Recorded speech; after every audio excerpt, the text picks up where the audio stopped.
Good evening, everyone. My name is Vitasta Mahata, and I am an associate researcher at Global Alliance for Financial Inclusion, promoted by Global Council for the Promotion of International Trade. Now, I will give a brief about what GAFI is. Uh, GFI is a coalition of organizations focused on accelerating financial inclusion to ensure inclusive and sustained economic growth by promoting multi stakeholder approaches. It aims to make financial services available, accessible, and affordable for all, improving system performance and attracting new investments. In my role, I have the privilege of gathering insights from interviews with global leaders in the financial inclusion space. These insights are then analyzed and turned into valuable resources to help us all move forward. We are here to explore the exciting and rapidly evolving world of InsurTech, a field that is significantly transforming the insurance industry. Today, we are honored to have with us a distinguished speaker, Dr. P Nandagopal. He has an exceptional track record of nurturing ventures from startup to leadership stages and driving transformational change in stagnant businesses. He has founded, nurtured, and led three insurance companies in India, gaining deep expertise in life, general, and health insurance domains. He is a passionate about bringing disruptive changes to the insurance landscape, and he has also founded and led three prominent life insurance companies like Birla Sun Life, Reliance Nippon Life, and India First Life.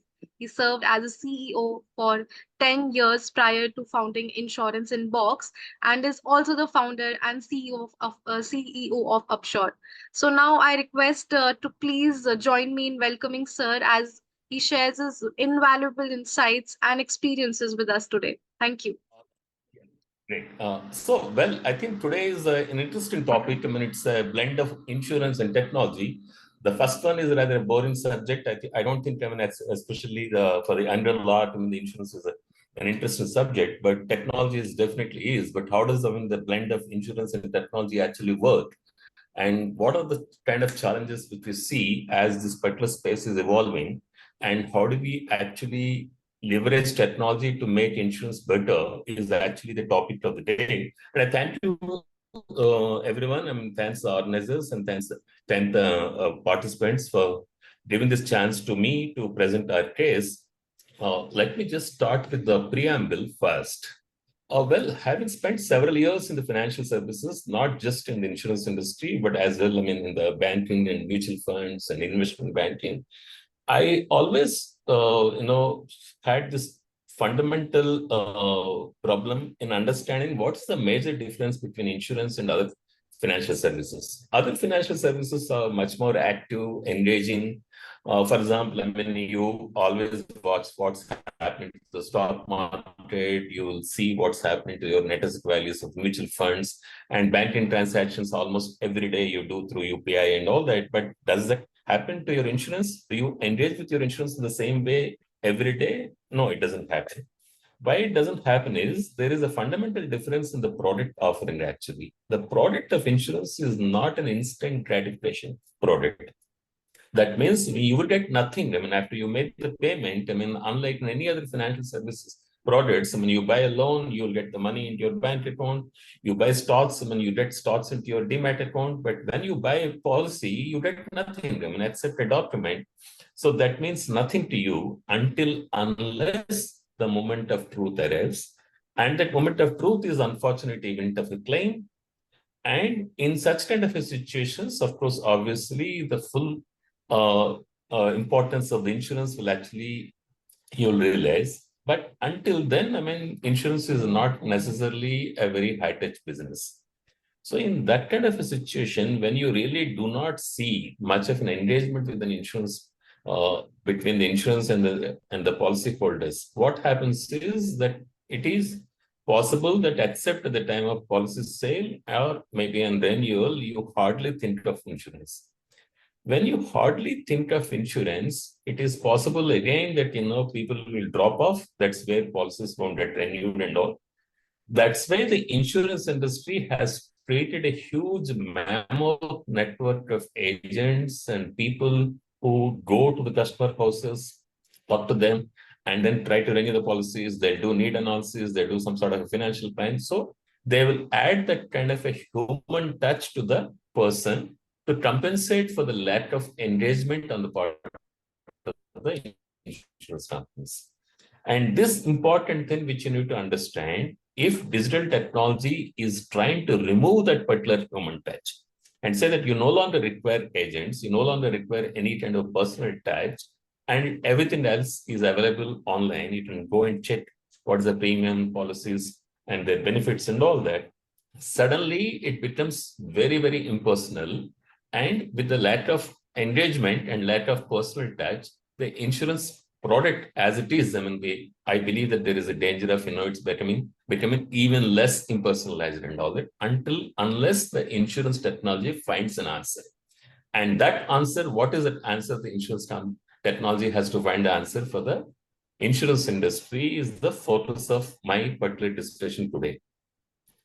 I think, the fundamental problem with the insurance as on date is that we capture data only selectively.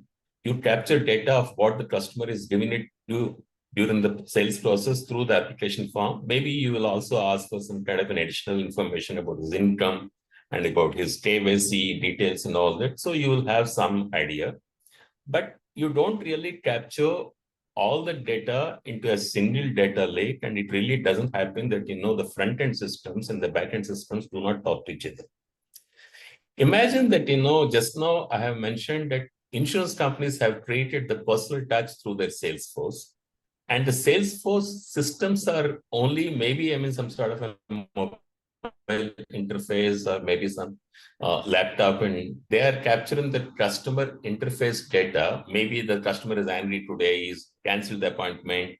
Some sort of a data is resident at the Salesforce side, but it is not getting translated to the backend, because the backend systems and the front end systems, there is a huge chain over, and that creates a certain kind of disconnect, and it actually breaks in the data flow. And because of that, the insure technology is only trying to only focus on the policy sale, but does not really help anything later on in engagement of the customer. With this, I think we have one fundamental problem, which I defined, that lack of engagement creates a certain amount of divide between the insurance company and the policyholder. In normal world, the agent, a salesperson may create that kind of a bridge between the insurance company and the policyholder. But in a digital world, that doesn't happen. So how do we actually handle that particular problem to help the insurance companies penetrate deeper? Because at the end of the day, the insurance may be the most important financial product as compared to anything else. While its instant gratification is not there, but in a moment of truth, where the worst case scenario happened to the family, nobody is going to give money to the person in his worst case scenario except the insurance company. So the insurance company comes to you in case of a financial insecurity, in case of death, disease, or some sort of an accident. So if for that particular thing to actually have as a safety net, you want to have it, you must have a penetration which is beyond what is happening today. In the next few slides, I'll talk to you about the kind of penetration, what we are having, even so-called digitization of insurance in the last 10, 20 years. You will see, but the problem is because the technology is fragmented between front-end systems and back-end systems, and front-end systems are further divided into web aggregating systems, CRMs, channel management, and all. And back-end are underwriting, policy administration systems and all that, and they don't really necessarily talk to each other always. So you will have a disconnected customer journey. This is the problem. So this particular problem also creates a huge overall operating cost. Most of you perhaps know that the insurance companies take a lot of time to break even, they need a lot of capital. But if they actually analyze closely, is it always true? Should it be that way only? Do you think the insurance companies cannot really break even in less than 7 years or 10 years? Why? I think I myself have challenged that idea in my previous various career opportunities. And I've seen that, the most of the cost of insurance, most of the operating costs go towards, one is towards customer acquisition. Second one is managing those army of the salespeople, the branch officers, and all that. But if you use technology properly, it is possible that you can actually reduce the cost of insurance substantially and increase your penetration, which is currently at 3.2%. So if you move away from the fragmented older technology, there are case studies to prove that your operating costs will come down by 30%. That means your overall insurance policies, hypothetically speaking, can come down by 30%, which will actually enhance the attractiveness of the product and also speed up delivery, and all those user experience factors will help you to penetrate. But how can you solve that problem with the current system? For that, my simple take on this, after studying the whole thing for a pretty long time and working in the industry and now working in the technology side, unless you have a unified digital platform, that unified digital platform defines the entire customer journey into one single, path of customer is paying the premium, is a paying, and customer is claiming money, that's a claim payout. So pay in and payout into one single journey, if it happens, for which everything else has to be aligned to that. It's not necessary that you'll have at the back end several systems. If you can do that one unified journey and everything comes into one data lake and you run your algorithms on that particular data lake, that's where you have an opportunity to really create a much more engaging journey with the customer through the digital systems. Even if you do not have manual intervention there. This is the thing which I spoke to you some time back about low penetration. All of you know that the insurance industry has been privatized in this country for nearly almost 24 years, 25 years, 2001, maybe 23 years. So 23 years onwards, it's about 1.7 or so at the time of liberalization. Now it's about 3.8% in India. And this penetration compares poorly with the best penetrations which we have it in the world. Average is about 7% of the world.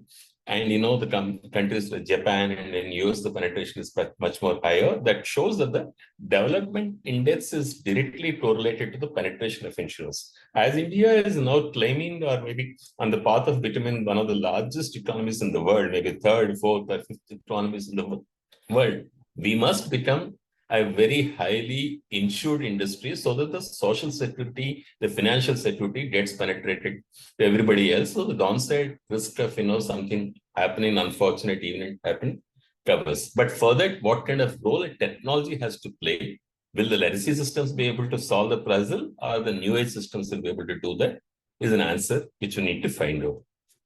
Again, this is one more example of how technology has changed our lives. If you look at internet, it's about 47% of business.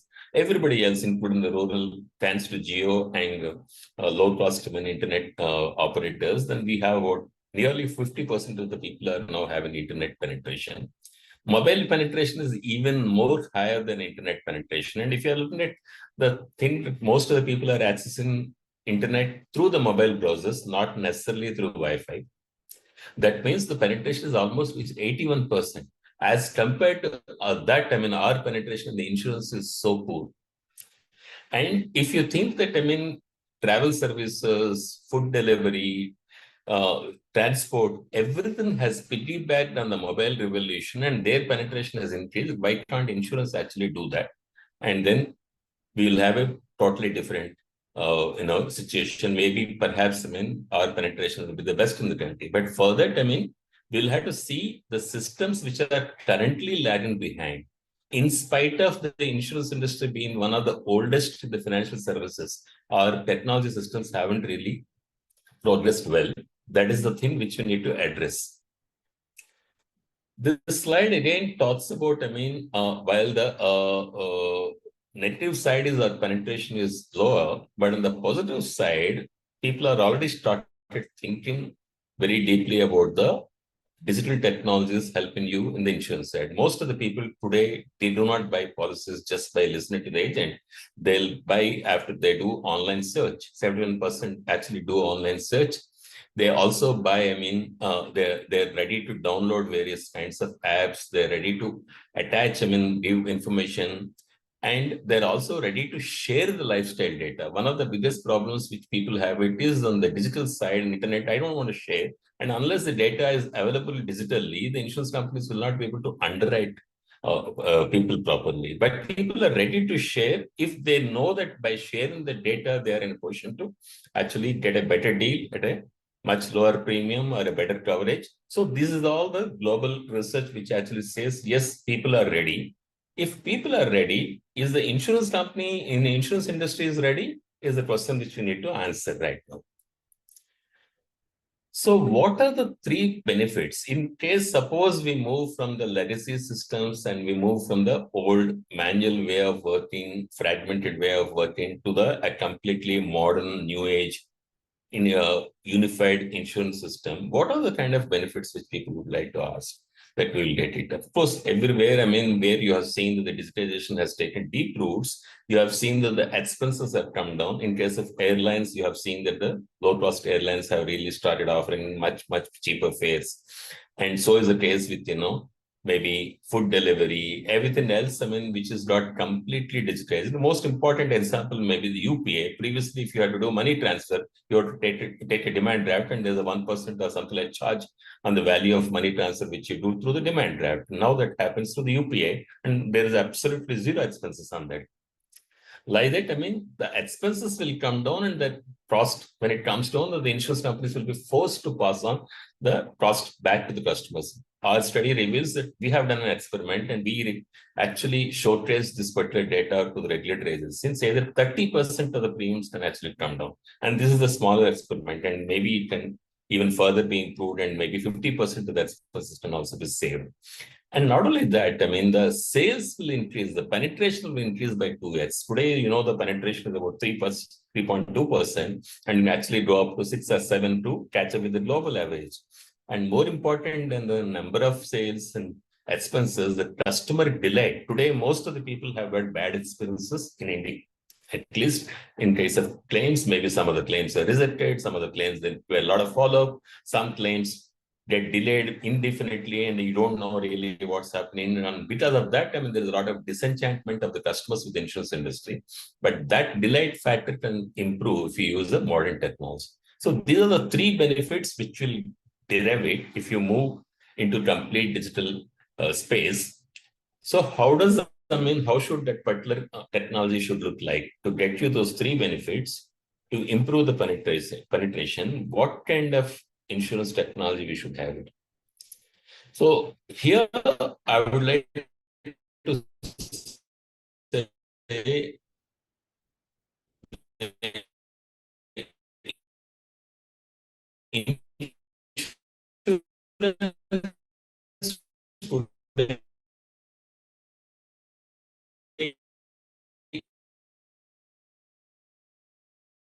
is all, I mean, standard policies. At a time when you use completely, you have unified platforms to capture all the data, and the data really comes into it. Like today, what happens if you are buying something from Amazon? Amazon immediately will recognize that you are buying this product. You bought an Apple phone, maybe you have a need for some headphones, earphones, and that kind of a thing. Immediately it recognizes. Like that, the insurance companies can use and give much more personalized expenses today, which is not possible. And the second important thing is today insurance covers are all, addressed to a specific security need of the customers. So there is a motor insurance policy, there is a home insurance policy, there is a health insurance policy, there is a life insurance and all that. But suppose, I mean, you use technology in a different way. Is it possible to cover whatever you own, whatever you have, whatever your lifetime risks, maybe the disease, the disability, a dismemberment, a death, of these are lifetime risks which will have it as compared to your property and casualty risks, maybe indemnity risk, and maybe, you have accidental risks and all that for your property, car, and all of them can be combined into one single policy and offer it to you, saying that, okay, so you already have, I mean, this kind of a property and this kind of a lifestyle. So everything is covered under one umbrella policy. Today, it may not be possible because of regulatory reasons. A lot of people say no, but the thing is, regulators never really put any brakes on innovation. It is the insurance company which has to really think, because the insurance company cannot do it. Even if the IRDA gives you the permission right now, go and insure everything under one single umbrella policy. Insurance companies cannot do that because the systems don't support. The systems are not unified. You have complete division between life insurance systems and property and casualty, and there is no commonality between that.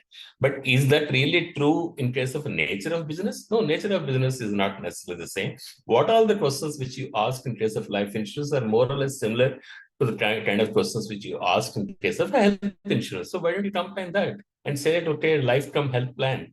And what are the policies, questions which you'll ask about driver safety, behavior kind of a thing for your motor car insurance may have some relevance in your accidental insurance and may have some relevance in life insurance. So you can always combine these data points and develop a much more holistic thing. And other important point is there are three important capital I would like to say. One is e-commerce. All the insurance companies have now understood the power of e-commerce. So e-commerce is happening in the insurance side. That means that you have web aggregated sites like Policybazaar and all that. They will sell policies just like Amazon sells you various goods. So e-commerce is happening. So one E is taken care of. What about the second E? The second E is the engagement. The engagement is which I just now talked in the preamble side, where you need to be in touch with the customer, not just at the time of policy, but the time of claim. But how will you engage with the customer throughout, his policy period when you don't have, Salesforce and all that branches, which is very expensive. So you can do it digitally through apps which can give you lifestyle recommendations and all that. So engagement is the second important thing. But the third most important E is the ecosystem connect. A time has come where insurance companies and industries should not think of only this is my narrow framework in which I'm really concerned about customer only at the time of claim. No. If we can connect with everything in the ecosystem, like a health insurance plan should cover not just with hospitals with PPI, but it should cover every ecosystem of the health, like pharmacies, a wellness spas, or maybe gym and everything else. If it's covered, then through that, if you can get data, imagine the kind of health insurance premiums that can get finely tuned. So this kind of a thing is possible in future. And such kind of a thing will actually make the policy benefits much more efficient and tangible. Today it's very intangible, but today, tomorrow, if you have a health insurance plan from XYZ company and you go to gym for a regular workout, suddenly the gym instructor says that, okay, now that you got a policy, now if you do it 30 minutes every day, then your policy premium will get come down by 20% next renewal. That's the tangible benefit. Otherwise, the gym person will actually give you discount on that because you have a health insurance policy. We know that you're taking care of your health, and then gym will actually like to add to your wellness, and I'm going to give you on membership another 20% discount. And this kind of things can actually happen when you have ecosystem connect to the systems. So having said that now, I just want to maybe pause because there should be some time for question and answers also. But I wanted to just highlight some 5 steps that should be taken by the insurance industry to be a future-ready InsurTech system. First and foremost, which I kept on saying that is, everybody should have one single view. So you should have an integrated platform.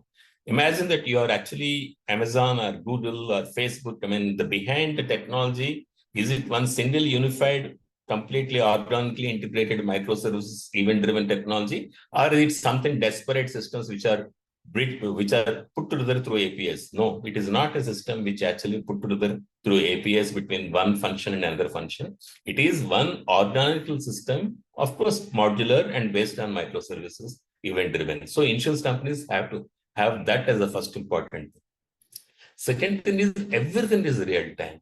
People are talking about, you can issue policy in 30 minutes, and 30 minutes is not real time. You press the button, within the next 30 seconds, your airline ticket comes and your insurance policy should come. Maybe that is still possible right now, but can you also do the same thing when your claim is payable? When people are asking now today, IRD is saying that 3 hours is the minimum time. But 3 hours is the maximum time. 3 hours is also too long. Can you have instant claims? So everything happens in real time. That is very possible if you have a right kind of technology. And the third one is, over a period of time, you should not believe that only the manual underwriters, manual claim managers are the best judges to understand and assess your risk. That is not necessarily true. because AI has proved that every time when you challenge, you have a combat with the machines can actually outperform than the normal average human beings employs in the industry. It is possible that some of the other decisions can be still personalized, but then you should really look at AI to completely digitize and move from a manual to an automated system. And after that, the other important thing is if you have to employ an army of technology people, though it is, of course, employment generating opportunity, that is not necessarily solving the problem because an operating cost which you are saving on one side are now going to be spent on the technology. So everything should be, to the extent possible, should be low code, no code. So that normal people who are working in the insurance industry, who is not technology people, should be able to really set up the system. Like you don't really need a technology thing if you want to download the app for Zoom or maybe for Teams. You don't really know it when you just download it and do that. And that's how it should be in the entire insurance technology space also. And last and other fifth step is, as I mentioned to you, you need to add a lot of value-added services from the ecosystem. A time will come now. Today, if you really go and watch a movie in the PVR, automatically popcorn comes and say that, okay, you are buying them in the ticket. So would you like to add popcorn or Coke? They don't really manufacture those two things. PVR is not in the business of selling popcorn, but that is a value-added service. People like to enjoy that. So insurance companies should think that if I have the large data, if I understand customer lifestyles and all, I should be allowed to add whatever value-added services that will come and make a package so that it will become a nice ecosystem connect. And this is possible when you have a right kind of technology. So again, the last few points. As I mentioned to you, from a technical point of view, it should be microservices architecture, and it is not necessarily, a huge monolithic system, in which case it becomes very difficult. You should have microservices so that you can actually add, delete any small change which you want to do that. And the tech stack should be future ready. Most of the insurance companies today are thinking of, solving the current problems. Problems like lapsation, problems like frauds in the claims, or problems like issuing policies in real time and all that, problems of current times. But in future, it is something even more dramatically different. So you have to choose a technology which is future ready, not just only solving the problems for the current situation. Then other thing is, what I believe is happening is, should happen for your technology model is, over a period of time, everything what happens in the insurance company will eventually move to the technical side, will get enabled, empowered, or replaced by technology. In that case, maybe a situation will come, you don't need actuaries, you don't need underwriters, you don't need claim managers, you don't even need sales force people. Everything will be technical team. So this is a frightening situation maybe, but the fact is that, if you are today talking to the Swiggy or today talking to the Uber and all that, are they really food delivery and then taxi companies? No, they're technology companies. That Policy Bazaar is called InsurTech. It's not called an insurance broker. So that the insurance companies will very soon be called InsurTech companies, or maybe just technology companies.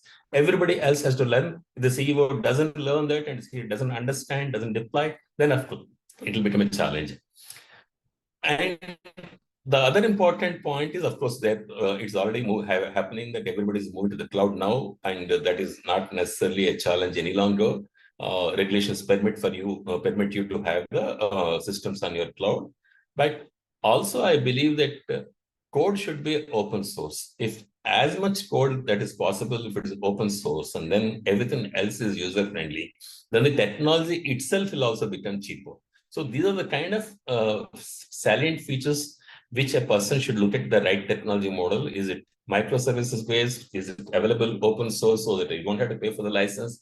Is it cloud hosted? Is it something that is actually focusing not on the present problems, but on the future? So coming back to the another slide, of course, what we should say is, eventually everything should get personalized. Products, pricing, your campaigns, everything should get personalized as compared to your current situation. And everything else also should be automated to the extent that, you'll have a real-time view. And customer engagement should be very active.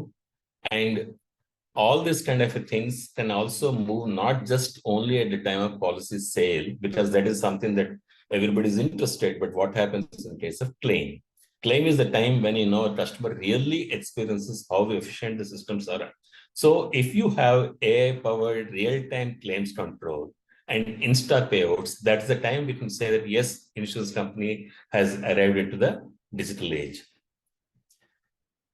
The advantages are very obvious, as I mentioned, that insurance companies today take almost 7 months to 1 year to launch a plan after they get the license. That is not necessary if you use a low code. Everything can happen super fast.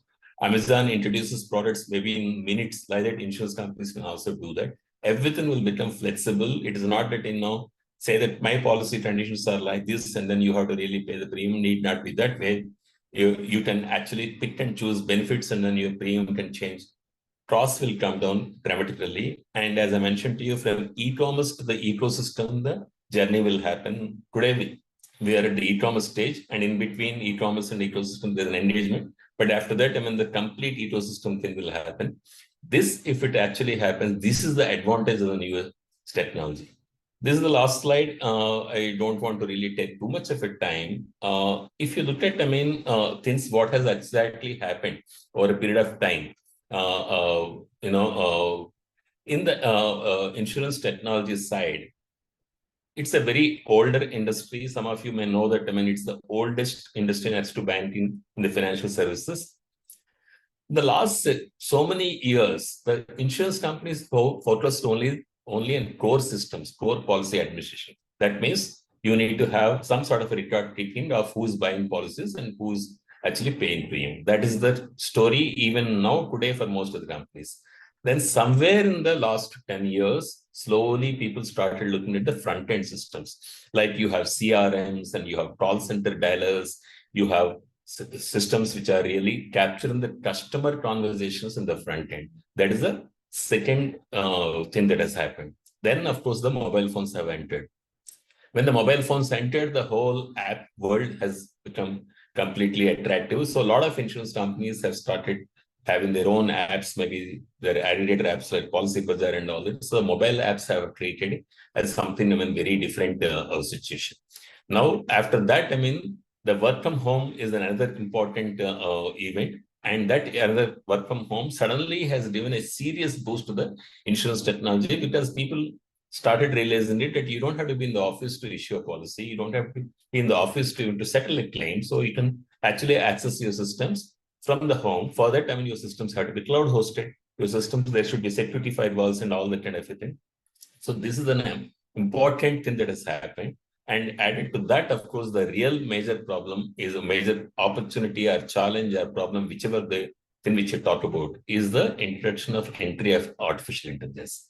This is going to change everything that we have seen in the insurance industry. It will replace most of the manual work. If today you visit any large insurance company head office anywhere in the world, you will see still an army of the people working on underwriting, claims, and all that. Unfortunately, all these people will lose jobs. Unfortunately, I say that because this is going to create a tremendous disruption in the market, but there is nothing that we can actually do. You'll have to create employment maybe in other avenues, but all the low-end jobs will actually go.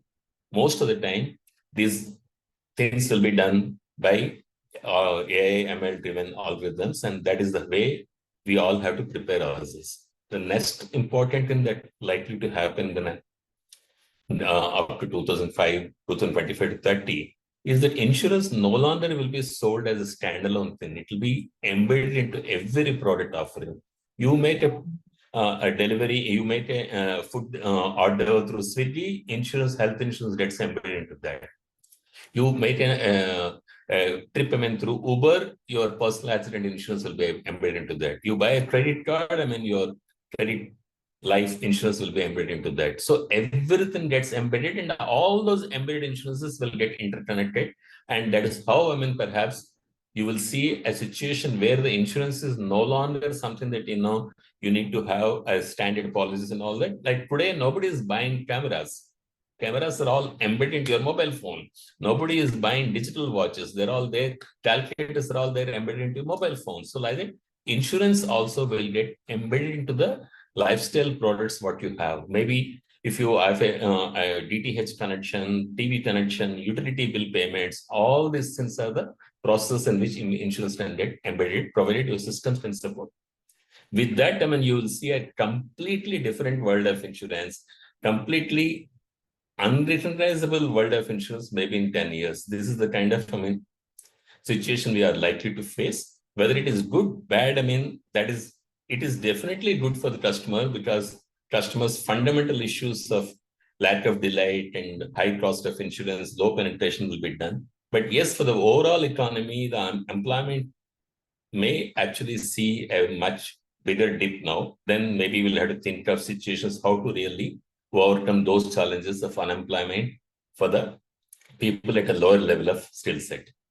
So with this, I mean, I just would like to conclude the important points which I try to say is insurance is the most important, most critical product in the financial services basket. But unfortunately, it is not easily accessible. It's not affordable for many.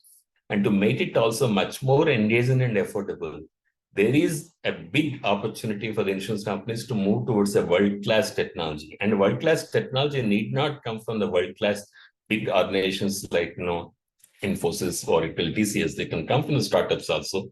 There is world-class technology for delivery, food delivery, and then traffic management, and then taxi services, all have come from startups. And so here also an opportunity is there to change everything into a completely modern situation where it is good for the industry, for the economy in the end. Ultimately, nobody can stop, I mean, the onslaught of technology. It'll all change our lives. Insurance may be the last one in the financial services, but it'll get completely digitized.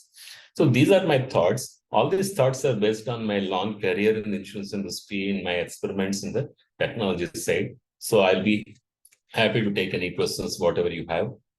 Thank you very much for giving the chance to talk to you.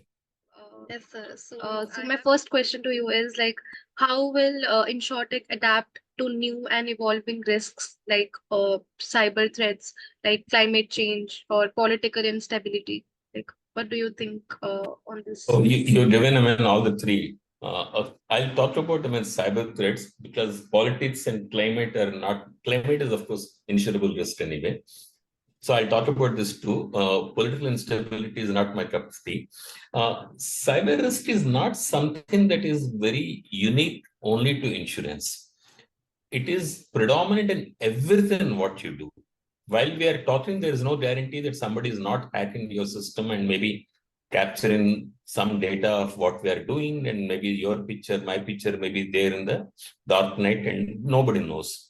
Even Zoom perhaps is though it is a very, very safe app, but there is 100% guarantee nowhere it is available. But if you look at on the flip side, even in the physical world also, there is no 100% guarantee. If you keep all your savings, I mean, let's say in your strong room, say safety box or whatever you have it, cash box at home, and then you will go on a vacation, there's no guarantee that will not be stolen. Somebody can always penetrate. If they have the resources, they can always penetrate. Because they can penetrate, there is a risk. What is the answer? The answer is very simple: insurance. So take an insurance for cybersecurity problem also. That's the only thing, because you cannot avoid risks. You can only mitigate, you can transfer. That's why the instrument of insurance is also covering cyber risks. The second one, climate change, which you talked about, is a very, very critical problem. Today is climate change, because it is impacting such a large population and the risk is so high. Like, suddenly you have, forest fires engulfing the homes, and you have floods coming up into unknown places. Like Chennai, for example, is never known for the floods, and suddenly you have floods everywhere. And this Dubai, you had floods, and then millions of, cars got impacted and all that. So this kind of a thing is not necessarily traditionally insurable risk. But if you use a digital technology, your forecasting can become much more sharper. That means, I mean, your weather forecasting, some kind of a preventive steps you may be able to do, maybe slightly in advance, so that, the persons will have an opportunity to cover themselves. And the second thing is also, you need to have a different kind of an insurance, not just a private profit motive insurance, but you need to have some public participation, some kind of a crowdfunding, which is also a form of insurance. that can actually handle maybe this climate change. But climate change is real, and insurance can only add a very small bit to that. A lot of that risk can be handled by ourselves if you really know how we are actually contributing to that kind of a risk, and then reduce it at least for the future generations so they'll have an opportunity to live. So my next question is like, how will InsurTech cater to the needs of the increasingly freelance workforce with flexible and tailored insurance solutions? I think that's very easy because it really doesn't matter whether the person is having a fixed job or is actually a gig worker or is a flexi time employee and all that. As long as he has got a certain kind of lifestyle that requires to be insured, a certain kind of income that supports the premium payment, it is possible to insure. In fact, most of the people very soon will not have fixed jobs. As I mentioned to you in my forecast and all that, they'll all have maybe flexi jobs. Somebody may be doing 3 or 4 different kinds of jobs. He'll have something in the morning, something in the afternoon, something in the night, and that kind of a thing will happen. So he will not have one single source of income. So this is the reality. If that is your customer base, the insurance companies obviously will develop policies for them. It is no big deal even for them. But yes, some kind of a modification has to happen. Your regular EMI kind of a plans may not work, because suddenly if there is a low income because of demand is less for that particular gig worker, he will not be able to pay premium for that. So you need to have flexi pay situations. You need to have more, personalized solutions for that, which are possible if you use a new age technology. Sir, how can blockchain technology enhance transparency, security, and efficiency in insurance processes? Well, I mean, I'm not really an expert in blockchain, but somehow, I think that, this topic of blockchain is a little bit overblown in the sense that, insurance is a very mediated business from an intelligence point of view.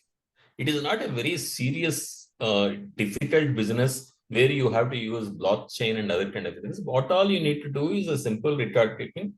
I don't think, you need to have blockchain. Well, if somebody is saying that, for claims management, it will work. Not necessary.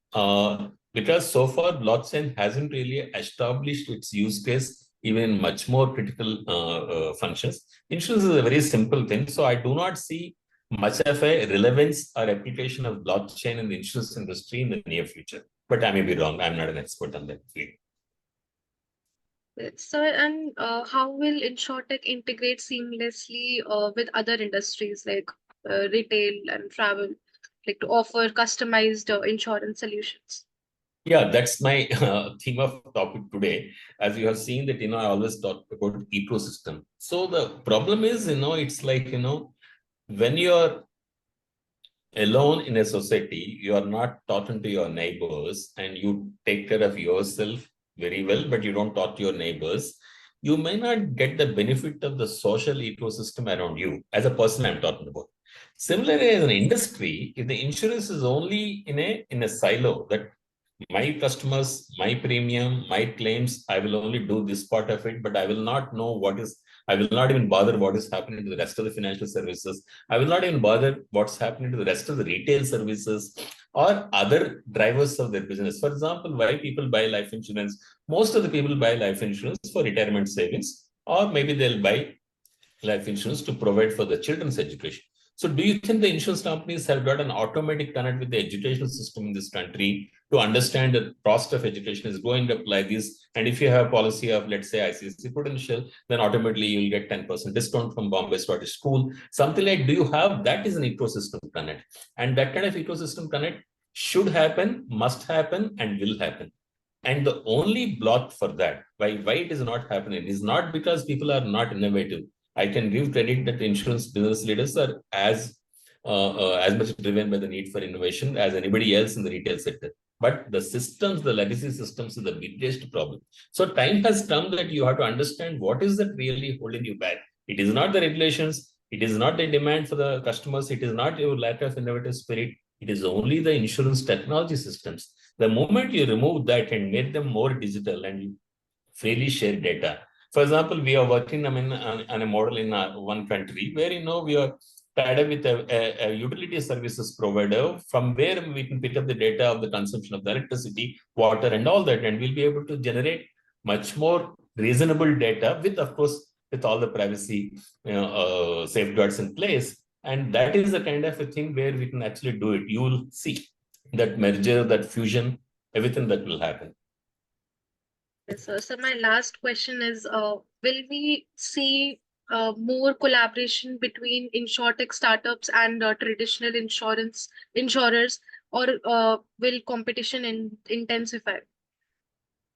The competition is a reality. Competition is not only there between big or technology companies, small startups. Competition is also there between the big IT companies and between the startups also. Competition is a reality, but every time something that happens that is hurting your business because of competition, the normal logical response that comes is, okay, how do I actually get better? There are two ways of getting better. You get better by through organic growth, through trying to do everything. Not many people will have the same resources. Another smart way of doing it is through collaborations. So I believe that most of the people will look at collaborations. For example, if you look at Paytm story, when Paytm was in the nascent stage, Paytm collaborated with Uber, and Uber actually used Paytm wallet, and that's the collaboration which is actually given the entire fillip to the payment industry. Then, like that, Phone Pay with your Flipkart and all that. So you will always have collaborations coming there, and the collaborations, if they are mutually beneficial but not really eating into each other's business, that is a matter of business ethics and the matter of legal compliance and all that. That is definitely sustainable. Otherwise, they'll break off and then they'll look for, just like marriages will work, some marriages will work, some marriages may not work. So you have to look at your partners from the point of compatibility, from the point of ethics, from the point of, more importantly, win-win situation. Is win-win for both, or is only one party wins? That the moment that's have collaborations will become a reality. Thank you, sir. Thank you so much. It was a valuable session on InsurTech. Uh, as today we covered a lot of things. We covered how online searches and purchases have changed insurance in accessibility. We have seen how InsurTech reduces costs, doubles sales, and improves user satisfaction. Looking to the future, technologies like AI, blockchain, and IoT will drive further transformation. Uh, Thank you, sir. Thank you for your attention. We hope that together we can shape a more informative, a more innovative, and customer-centric future for InsurTech, for insurance. Thank you very much. I really appreciate the opportunity given to me. I thank you and the organizers, everyone, and the participants. Thank you very much. And let's all hope for the better society. Like you correctly mentioned, it is not just only about insurance, it's also about climate change. It's also about political stability. It's also about, general violence in the society. So all these things, to certain extent, in a very small way, the insurance companies can handle. But once you understand that the financial security is part of your lifestyle, then maybe as a persons will become better. And if each person becomes better, as a society will become better. If societies become better, the world will become better. So let's hope for that kind of a world. Thank you very much for giving the chance to Thank talk you to so you. much, sir. Bye. Thank you. Bye.